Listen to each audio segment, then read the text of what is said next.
Right, so here we go.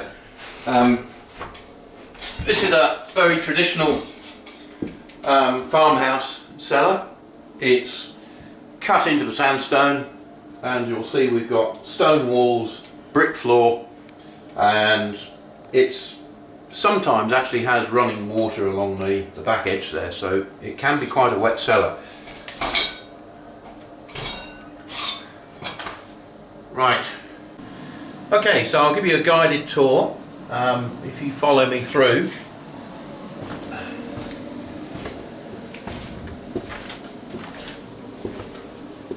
This is a very typical cellar, and what's happened in here is what happens in many cellars that we see. In the old days they were built with an open door that used to just clang into the outside, and that's exactly what's happened here. There used to be a big door and you used to walk into the cellar from outside the building. And now we don't have, this had all been blocked off. So the problem is that we then get what looks like a beautiful brick floor, but of course this is laid on clay. So there's going to be a certain amount of moisture evaporating out of the clay, and we've got stone walls here, and you can see that these are actually partly lime plastered. Unfortunately, over the top of them there is a cellar paint, which is it's dry. The stonework behind them is fairly dry, but you will see in some areas there's a little bit of yellow staining. If I take the light, you can see here this staining is salts that are trying to get out through the cellar paint, and it loosens the paint and tries to push it off the wall.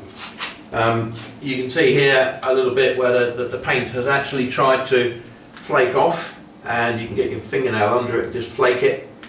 And ideally we would get all of this cellar paint off, because if it's off, the wall can lose any contained moisture.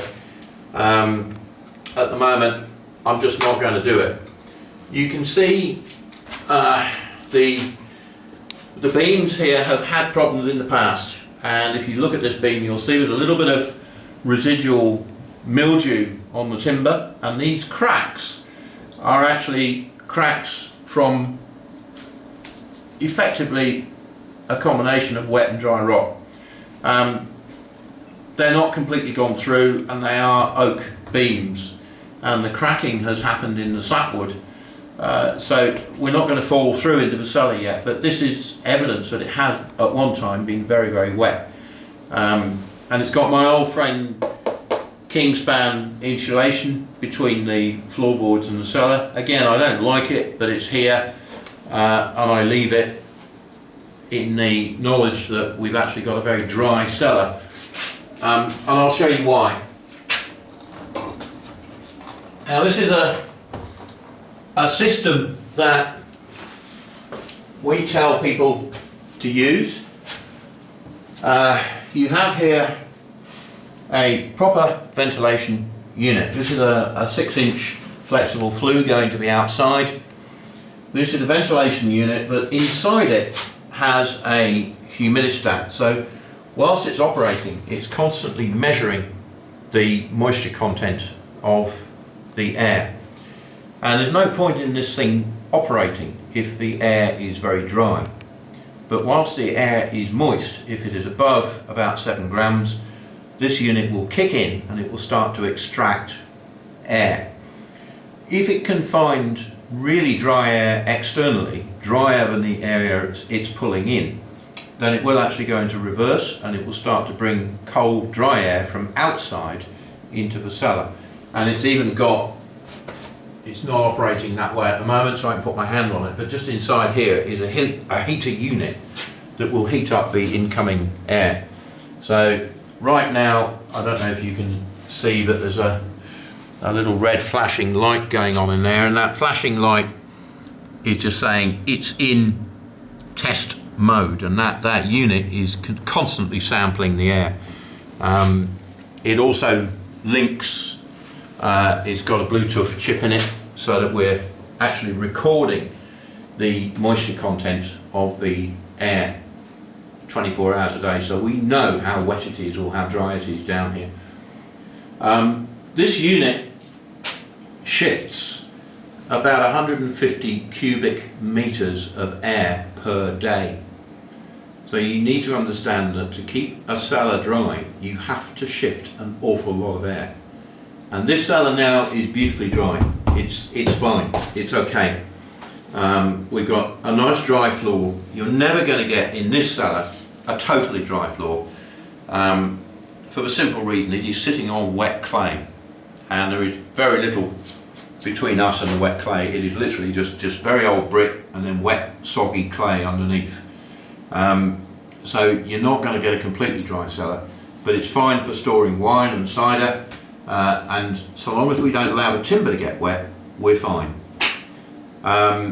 There's another unit on the other side. Now at the moment this unit is taking air from inside the volume of this cellar and it's pushing it out, so it's just constantly replacing the volume, and as dry air comes through the cellar it's picking up moisture and it's being expelled that way.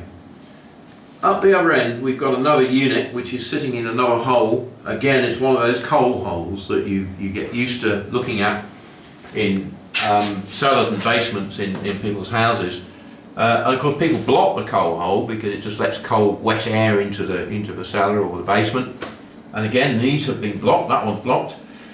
But we got another one, and these things work in tangent. So one is pulling, the other's pushing, and we're just shifting air through the basement and keeping it nice and dry. That one at the moment we've got set to also draw dry air through the gaps around the edges of the floors. There's one thing about old houses, they're a bit wonky, and you don't necessarily have an absolutely tight seal around the outside, and you can actually draw a lot of air through the cellar, through the floorboards, and these gaps around the edge are quite sufficient to allow air. You can actually almost feel the air coming down here from the study above. And if we come in here, you'll see that the gap is even bigger. We've got a 2 or 3 inch gap round the edge, and you can feel the air actually blowing against my hand here. It's drawing dry air round the edge. So all of this is now lovely and dry. The timbers are lovely and dry, and we've even got a little bit of heating here because we've got central heating pipes that are pushing a tiny bit of heat. Although they are plastic, so you don't get a massive amount, but these are heating pipes.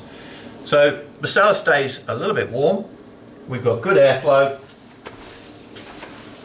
and at this end we are also drawing air.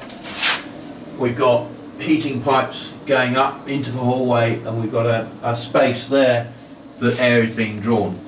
Now, if this was the back of your lounge room, for instance, what you could do is have some nice little brass vents in the floor. It's something they do in America and Canada quite a bit.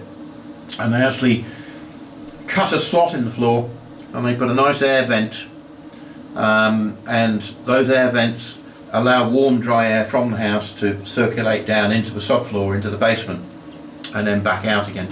And that's what we can do, and it's in fact what we're doing here, but in a not quite such a spectacular fashion. We've just got a gap around the outside, and this vent here is working in the same way. It's sensing the moisture content of the air.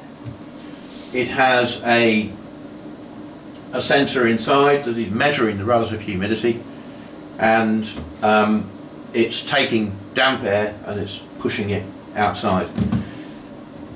As a result of these 2 units, these are, if you buy them, they're probably about £600 or £700 for the 2. This cellar is nice and dry. It's fine. They've only just been recently installed. The cellar was a lot wetter than this until quite recently, and it's drying out at a rate of knots. You can see all over the place, you can see the tops of the bricks are drying out, so I know that the floor is drying quite nicely now just by moving the air around. So this is a good example really of a typical basement, a typical cellar with the usual sorts of problems, and the damp industry would tell you to tank it. And of course tanking is expensive, and it would damage the cellar completely. It would wreck all the stonework.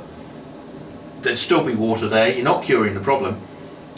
This way you're keeping an almost impossible space actually quite dry. If we turn these off, it would get wet. This is very, very difficult cellar. It's probably one of the most difficult cellars I've had to work with, and it's in my own home. But it's now dry. We're not getting wet. We're quite able to store cider and wine down here. I wouldn't live down here. I wouldn't put a lounge suite into place yet, but I think we can probably dry it out. We can see that the floor is beginning to dry, and this is very, very wet geology. We actually do see water coming in around the walls in places, and you would never be able to turn this into a proper living space, I don't think.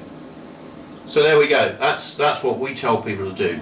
Your most important thing in a cellar or a basement: ventilate, ventilate, ventilate. But don't bring damp air into the basement. So in other words, having a hole in the wall and letting damp air circulate into it is going to do nothing. You have to be proactive, and you have to actually use a scientific approach to getting warm, dry air into the basement, and use that air to expel the wet air through the wall.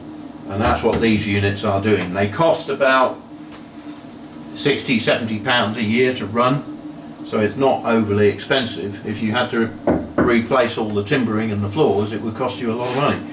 So rather than getting dry rot, wet rot, beetle in your timbers, spend about 70 quid a year on one of those, and you'll have a dry cellar, and you'll keep the moisture content of the timber below the kicking off point for things like beetle and wet rot.